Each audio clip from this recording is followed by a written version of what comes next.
देखिए एग्ज़ाम से एक सप्ताह के बाद और आंसर तैयार कर रहे हैं, तो उस समय क्या कीजिए, एक पोइट का है ना, तो दो तीन कविता को साथ ही लेकर चलिए। हम ये ट्राई कर रहे हैं, देखिए कैसा आंसर लग रहा है। ये stopping by woods on a snowy evening, एक तो है ये बर्चेज, इसका प्रोनाउंसिएशन थोड़ा भारी है, बर्चेज। अच्छा है, वृक्ष का नाम है, एक तरह का पेड़ है। और है डिपार्टमेंटल बाय रॉबर्ट फ्रॉस्ट। सबको तीनों को हमको लेना है एक साथ। The three important poems of Robert Frost are Birches, date दे दीजिए यदि याद रहे तो, Stopping by Woods on a Snowy Evening, date दीजिए यदि याद हो तो, और डिपार्टमेंटल, डेट यहाँ पर है। ये सब है डेट ऑफ पब्लिकेशन, कब कविता पहले पहल छपी। रॉबर्ट, अब पोइट के बारे में पूछे। Robert Frost is a great American poet, ठीक है। ही सेज, वो क्या कहते हैं, इन पोइट्री यू से one thing and mean another thing. वाह, कविता में कहते हैं कुछ और मीन करते हैं कुछ, समझे ना। कहते हैं मुझे गुलाब से बहुत प्रेम है, तो गुलाब गुलाब नहीं है, कुछ और है। इसी तरह in the poem Birches, the poet describes a boy swinging on a birch tree. एक बच्चा जो है झूला में झूल रहा है इस पेड़ पर। तो क्या है, the boy is going up and down, और लड़का जो है ऊपर और नीचे जा रहा है। This is the symbol of heaven and earth. देखिए क्या है वो, क्या मजाक है।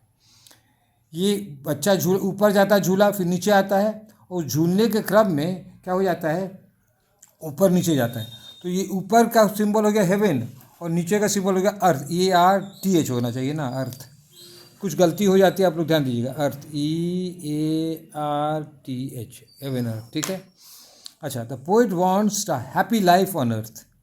कवि क्या चाहता है, धरती में भी सुखद जीवन हो, and then he wants to go to heaven, तब स्वर्ग में भी आनंद देना चाहता है। तो ऊपर नीचे दोनों को, ये सिंबॉलिक है, ये झूला जो है। अब देखिए, अब नेक्स्ट पॉइंट बहुत, ये ज़्यादा इंपॉर्टेंट है, ये बहुत इंपॉर्टेंट है। Stopping by woods on a snowy evening. एक जंगल में बीचे में वो रुक जाता है। अब क्या है देखिए, is a more popular poem, इससे ज़्यादा प्रसिद्ध ये क्यों होता है। There is a refrain in the poem. Poem में क्या रिफ्रेन कहते हैं, एक ही लाइन को दोबारा कभी कहता है, दोबारा, तीन बार, चार बार भी कह सकता है, लेकिन इसमें है छोटी छोटी कविता है, तो इस एक ही स्टैंजा को दो बार कर दिया गया है। There is a refrain in the poem, the last stanza of the poem repeat the first stanza. और अंतिम स्टैंजा जो है प्रथम स्टैंजा को सिर्फ दोहरा देता है। क्या है, the woods are lovely dark and deep, but I have promises to keep, and miles to go before I sleep, and miles to go before I sleep. फिर से पढ़ते इसको। The woods are lovely, dark and deep, but I have promises to keep, and miles to go before I sleep, and miles to go before I sleep. इसको याद कीजिएगा, जरूर दीजिएगा, पढ़ना उल्टो बेटा विकास, इसको देना है कोटेशन में। अब देखिए, देर is a conflict between beauty and duty. इस कविता में क्या है, संघर्ष है, टकराव है। एक तरफ सुंदर सुंदर जंगल है, एक कुटिया है जहाँ वो जाकर मौज मस्ती कर सकता है, और दूसरी तरफ ड्यूटी है। Beauty is inviting the poet. Beauty जो है उसको आकर्षित कर रहा है कभी को, चले आओ चले आओ चले आओ, बहुत मज़ा आएगा। देयर इज़ अ कॉटेज, कुटिया भी है। The poet can rest and enjoy in the cottage, वो मस्ती ले सकता है कॉटेज में। The horse rings the bell, घोड़ा जो है अपना जो गले में घंटी है वो हिलाता है। Bell is a symbol of duty. देखते हैं, कहता कुछ है, मीनिंग कुछ है, घोड़ा की घंटी नहीं है, ये ड्यूटी है। The poet is aware that he has duties to perform, और सबको होश होता है हमको तो ड्यूटी करना है, मस्ती करने से काम नहीं चलेगा। I have promises to keep, इसी बात को कोटेशन दीजिए। The moral of the poem is first duty then beauty. संदेश क्या है, शिक्षा क्या है, पहले बेटा ड्यूटी करो और तब ब्यूटी के चक्कर में जाओ। अब देखिए, दो पोएम हो गया, थर्ड पोएम आइए। पैरा बदलते जाइए, पोएम दूसरा करते हैं। Departmental is a poem that was publish 3 years before the second world war. ये कविता सेकेंड वर्ल्ड वॉर के डेट देते बताइए, डेट याद कीजिएगा, 1939 to 94, इसके 3 साल पहले की कविता छपी है। Thank you Vikas. The poem was compose after the bitter experiences of the first world war. और फर्स्ट वर्ल्ड वॉर हो चुका था, लड़ाई हो चुकी थी, और उसके बाद ये कविता छपी है। The poem is a satire on the ant society, even and ANT, anti से नहीं लिखे, किस तरह से बोलेंगे, एन एंट सोसाइटी। तो एंट सोसाइटी क्या होता है? This means a society that has standardisation, ये थोड़ा बड़ा शब्द है, स्टैंडर्डाइजेशन, उसको समझा रहे हैं। A burning example of standardisation is a military society. उसमें क्या, one uniform, one way of life, 5 बजे उठो, तो ये इसको कवि को अच्छा नहीं लगता। भले इसमें डिसिप्लिन सब रहता है, लेकिन कवि को इस तरह के कड़ा डिसिप्लिन नहीं चाहिए। Military dictatorship made life hell, और जहाँ जब मिलिट्री डिक्टेटरशिप हुआ, तानाशाह मिलिट्री का, वो ज़िंदगी नरक हो गया। People could not enjoy freedom and variety, freedom नहीं है, वैरायटी नहीं है। चलो बेटा पलटो, 5, हाँ थैंक यू विकास। अब क्या है, there is a satire in the opening line of departmental. व्यंग्य क्या है, an ant on a table cloth. देखिए चीटी कहाँ पर है, टेबल क्लॉथ पर है। An ant does not deserve a table cloth, ant table cloth के योग्य नहीं है। In the same way some military man do not deserve the political power that they are grabbed gain by force. तो उसी तरह कुछ military लोग जो हैं वो पॉलिटिकल प्राइम मिनिस्टर प्रेसिडेंट बनने के नहीं लायक होते हैं, लेकिन वो ज़बरदस्ती वो हड़प लेते हैं गद्दी को, और क्या कहते हैं, दे गेन बाय फोर्स से वो गेन कर लेते हैं। फिर से रिपीट करें, in the same some military man do not deserve the political power they have grabbed, ज़बरदस्ती दखल कर लिया, उसको वो डिजर्व नहीं करता। ये सब मिलिट्री ऑफिसर सब प्राइम मिनिस्टर प्रेसिडेंट बनने के एकदम योग्य नहीं है।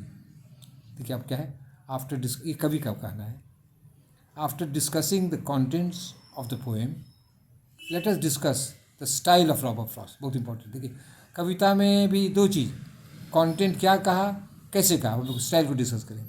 ही does not use the difficult style of the waste land by T.S. Eliot। T.S. Eliot का द वेस्ट लैंड पढ़िएगा, हम तो पढ़े हैं, कई बार पढ़े हैं, काफ़ी टफ है वो, लेकिन रॉबर्ट फ्रॉस्ट का वो स्टाइल नहीं है। रॉबर्ट फ्रॉस्ट, पलटो बेटा विकास, हाँ थैंक यू विकास। अब क्या, रॉबर्ट फ्रॉस्ट का कैसा है, यूजेस शॉर्ट लाइन्स, कविता छोटा छोटा लाइन, एंड सिंपल वर्ड्स, सरल शब्द इन इस बुक। फॉर एग्जाम्पल देखिए, the woods are lovely dark and deep but I have promises to keep, एकदम सिंपल है। Robert Frost writes most of his poems in the strict iambic and loose iambic. ये iambic metre use करता है। Iambic metre क्या आप समझ, strict में एकदम कठोरता से उसको फॉलो, आयम्बिक में हल्का फल्का मैंने लूज होता है, ढीला, थोड़ा थोड़ा अपवाद है, कुछ तक कड़ाई से नहीं उसको आयम्बिक करता है। अब लोग और आगे बढ़े डिस्कस करें। He rarely uses free words that most modern poets use. और फ्री वर्ड्स क्या होता है, उसमें राइम रिदम का कोई ठिकाना नहीं रहता है, तो मॉडर्न कवि इसी में फ्री वर्ड्स यूज़ करते हैं, लेकिन रॉबर्ट फ्रॉस्ट बहुत कम, कभी कदार शुरू में फ्री वर्ड्स यूज़ करते थे, लेकिन बाद में ये नहीं। ठीक है, अब देखिए, अब इसमें नंबर देगा। We are scanning the above 2 lines of Robert Frost. Scan करना है तो उसका है, the woods are lovely dark and deep. ये क्या है, यहाँ जोर है, ये क्या है, कोमल है। फिर से, the woods are lovely dark and deep. दूसरा line, but I have promises to keep. तो ये हो गया। तो क्या कहते हैं, एन एक्सेंटेड, एक जोड़ी को यहाँ पर कर दिए, 1 2 ये स्कैंशन हम किए हैं अपने किसी वीडियो में, ठीक है, आप लोग अभी आंसर में दें तो आपको नंबर देगा। ठीक है, तो हो गया, पढ़ना पलटो बेटा, आपका 7 में आ रहे हैं आप। हाँ, अब पेज 7 में क्या है, the lines are in iambic tetrameter. Tetrameter में 1 2 3 4, क्या कहते हैं, डायमीटर में 2, ट्राईमीटर में 3, टेट्रा में 4, तो 4 फुट है, ये हो गया टेट्रामीटर। अब deep and keep make a very good rhyme, बहुत सुंदर है, डीप कीप ये राइम है, जो कहते हैं तुकबंदी।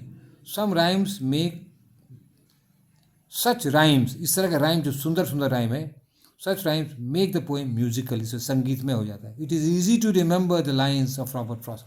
और रॉबर्ट फ्रॉस्ट के वो सारा सरल लाइन याद करने में आसान हो जाता है, आप लोग इसको जरूर याद कीजिएगा। तो woods are lovely dark and deep वाला।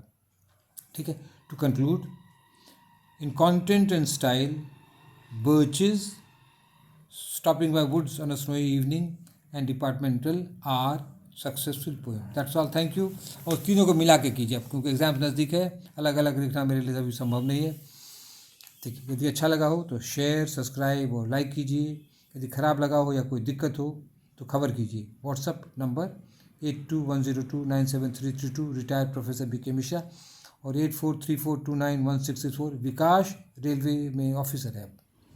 टीबी पेशेंट खेदन को जो मदद करते हैं उनके रिक्वेस्ट को हम लोग प्राथमिकता देते हैं। आर्थिक मदद इस नंबर पर करें, फ़ोनपे, गूगल पे, पेटीएम 8434291664।